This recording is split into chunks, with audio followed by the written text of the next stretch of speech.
পটুয়াখালীর বাউফলের লামিয়া আক্তার নামে এক গৃহবধূ বরিশাল ডায়াবেটিক হাসপাতালে স্বাভাবিক প্রসবের মাধ্যমে একসঙ্গে 5টি সন্তানের জন্ম দিয়েছেন। লামিয়ার এটি প্রথম সন্তান প্রসব এবং নবজাতকদের মধ্যে 3জন ছেলে ও 2জন মেয়ে হয়েছে। 5 সন্তানের জন্ম পরিবার এবং আত্মীয় স্বজনরা খুবই আনন্দিত এবং উচ্ছ্বসিত, যা তারা নিজেদের বক্তব্যে প্রকাশ করেছেন। সন্তানদের বাবা সুহেল হাওলাদার পেশায় একজন মুদি ব্যবসায়ী।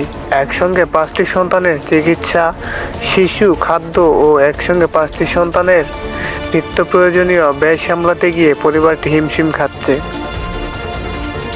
সন্তানদের বাবা আর্থিক সহযোগিতার জন্য সবার কাছে আবেদন জানিয়েছেন, কারণ তার বর্তমান ব্যবসা বাণিজ্যের অবস্থা খুবই খারাপ। তার এই ব্যবসা বাণিজ্য দিয়ে এতগুলো সন্তানের খরচ চালানো সম্ভব হচ্ছে না।